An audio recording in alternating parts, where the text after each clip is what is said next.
యేసయ్యా యేసయ్యా. హల్లెలూయా. దేవునికి స్తోత్రం. ఈ వాక్యం వింటున్న వారందరికీ యేసుప్రభు వారి నుండి ఆశీర్వాదం, ఆరోగ్యం, ఐశ్వర్యం, సంతోషం, సమాధానం, నిరీక్షణ కలగాలని ప్రార్థిస్తూ సమస్త మహిమ, ఘనత, స్తోత్రం యేసుప్రభు వారికే చెల్లిస్తూ ఈరోజు మనం పరిశుద్ధ గ్రంథం నుండి యెషయా గ్రంథం 22వ అధ్యాయం 22వ వచనం చదువుకుని ధ్యానించుకుందాం.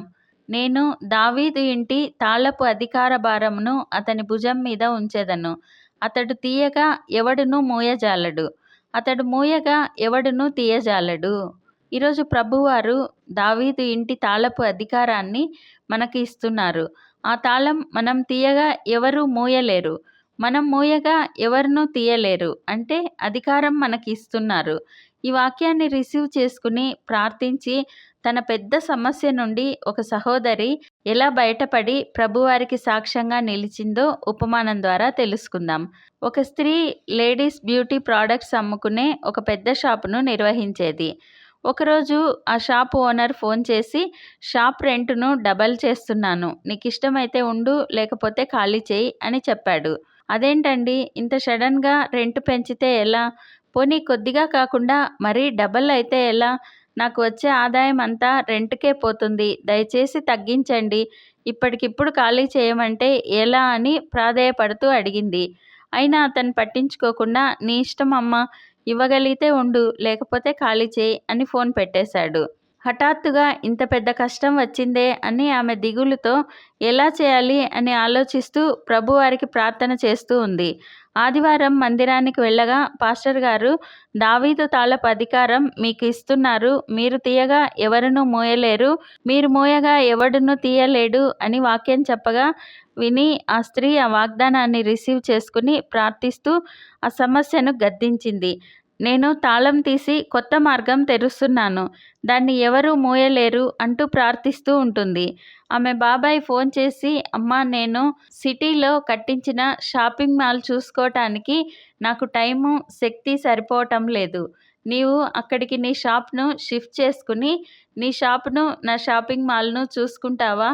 నాకు రెంట్ ఏమీ ఇవ్వనవసరం లేదు, షాపింగ్ మాల్ మెయింటెనెన్స్ చూసుకో అని అడగగా ఆమె సంతోషంతో అలాగే బాబాయ్ చూసుకుంటాను అని దేవుని స్తుతించి తన షాపును సిటీ మధ్యలో ఉన్న షాపింగ్ మాల్లో ఉన్న ఒక షాప్కు మార్చుకుని ఏ రెంటు లేకుండా హాయిగా బిజినెస్ చేసుకుంటూ షాపింగ్ మాల్ మెయింటెనెన్స్ చూస్తూ సంతోషంగా ప్రభువారికి గొప్ప సాక్షిగా జీవించసాగింది. ప్రకటన గ్రంథం 3వ అధ్యాయం 8వ వచనంలో, నీ క్రియలను నేనెరుగుదును, నీకున్న శక్తి కొంచెమై ఉండినను నీవు నా వాక్యమును గైకొని నా నామమును ఎరుగననలేదు. ఇదిగో తలుపు నీ ఎదుట తీసి ఉంచి ఉన్నాను, దానిని ఎవడునూ వేయనేరడు. మన ప్రతి క్రియలను ప్రభువారు చూస్తున్నారు. మనకు ఏ శక్తి లేకపోయినా దేవుని నామాన్ని బలపరుస్తూ ప్రార్థిస్తూ ఉంటే ఆయనే మనకు కొత్తవి, ఎంతో ఉన్నతమైనవి అయిన మార్గాలను తెరుస్తారు. కష్టం వచ్చినప్పుడు భయపడి కృంగిపోకుండా ఉపమానంలో స్త్రీలాగా బలంగా ప్రార్థిస్తే ప్రభువారు తప్పక మన ప్రార్థన ఆలకించి మనల్ని గొప్ప చేస్తారు. ప్రార్థన చేసుకుందాం. ప్రభువా, దేవా, సర్వాధికారి తండ్రి, మీ పరిశుద్ధ పాదాలకు వందనాలు, స్తుతులు, స్తోత్రాలు నాయనా. మీరు మా జీవితాల్లో జరిగించిన మేళ్ళన్నింటికీ వందనాలయ్యా. అధికారాన్ని ఇచ్చిన తండ్రి వందనాలయ్యా. మా ఎదుట తలుపు తీసి ఉంచి ఉన్నాను అని తెలుపుతున్న తండ్రి వందనాలయ్యా. ఈ ప్రార్థనలో పాల్గొనేవారు ఏ కష్టాలలో, ఇబ్బందులలో ఉన్నారో ప్రభువా, వారికి ఈరోజే ఉన్నతమైన మార్గం తెరిచి వారిని ఘనపరచండి. అద్భుత రీతిగా వారిని ఆశీర్వదించండి. వారి కుటుంబాల్లో నుండి వ్యాధి, లేమిని తీసివేసి స్వస్థత, సమృద్ధిని దయచేయండి. కదలని ఆర్థిక సమృద్ధిని దయచేయండి.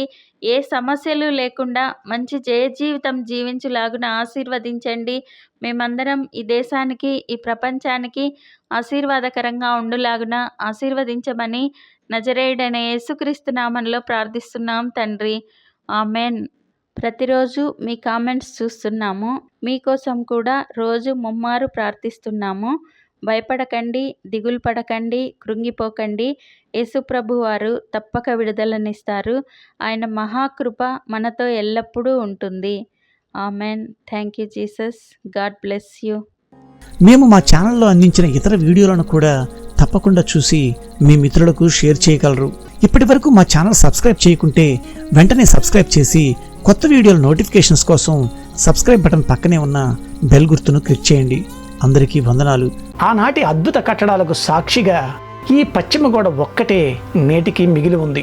ఎప్పుడూ ఏదో ఒక సమస్య వారి మధ్య రగులుకుంటూనే ఉండేది. ఆ టైంలో అంటే 1967 సంవత్సరంలో అరబ్బులు ఇస్రాయేలీలకు మధ్య జరిగిన 6 రోజుల యుద్ధంలో ఇస్రాయేలీలు విజయం సాధించారు.